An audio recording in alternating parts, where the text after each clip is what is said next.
What is up YouTube, and welcome to this day shift breakdown and review. It's the latest movie featuring Jamie Foxx as a vampire hunter. I heard nothing about this movie, and like most Netflix movies, I just loaded up the app on my Xbox and just turned it on.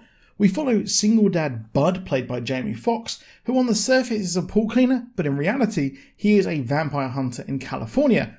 I am a sucker, no pun intended, for vampire movies, especially ones set in modern day urban settings, just like the Fright Night remake and this. It's currently sitting at 44% on Rotten Tomatoes and 86% with an audience score. Now, I'm with the latter. I had an absolute blast with this movie. It had the action, charisma of Jamie Foxx and Snoop, buddy cop stuff with Dave Franco, who I think is great, and a sprinkling of deep vampire lore I'd love to see return if a sequel gets made. It just about handles all of that pretty well, and I had a blast. However, there is a severe lack of scares in the movie, and at times the vampires seem little more than rage zombies from 28 Days Later or the World War Z movie. I feel maybe if this was served a bit and presented like Zombieland, this might have been a bit better, where they explain the lore, the familiars, etc., the different factions. But at the end of the day, it's fun, and in an increasingly awful world, what more do you want? Now we follow Bud as he is trying to make ends meet, ripping out fangs of vampires and selling them on a black market run by the actor, the character played by the actor Peter Stormare, who is superb as always. We never really learn what the fangs can do specifically or why they're so coveted. Maybe it's like that kaiju black market in Pacific Rim 2 where they can bring a lot of health benefits.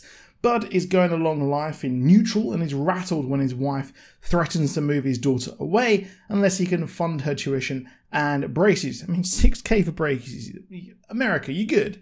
This forces him to up his game and head back to the Vampires Union. I was fascinated by this group as well as the black market, which we never really learned too much in depth about.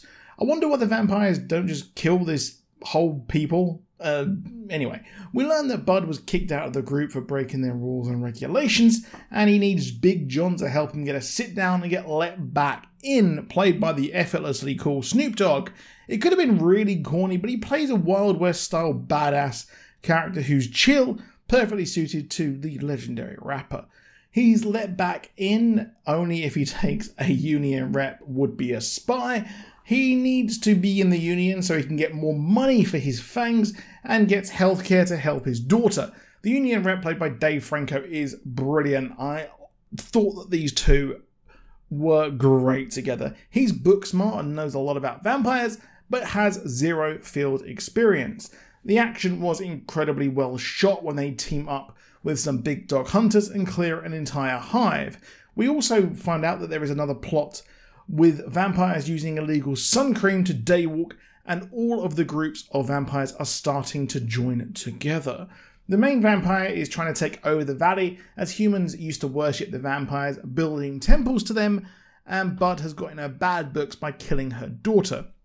She had a daughter before she turned, and found her eventually when she was old, making her old forever. Yeah, it's a weird one. This woman wants to get revenge on Bud and ends up kidnapping his daughter and ex-wife, or wife, I'm not sure if they're separated. This all leads to the final act. There's one problem though, as he lives next to a vampire. His union rep has been turned into a vampire, but they are both good ones, as the woman was turned against her will and isn't down to clown with taking over the world. This leads to more amazing action scenes where her operation is taken down and Big John sadly looks to sacrifice himself so Bud can save his family, but the man survives, rolls a joint at the end and just chill. The family are saved as a new status quo is set up. Bud realised the magic of family this episode, and with all of this he wants to give it another go with his wife. His sidekick is a vampire, and Bud, while being kicked out of the union, he's pretty darn happy with how it is. Yep, perfectly serviceable, and yeah, I had a lot of fun. But that's it. I'll see you soon, and goodbye.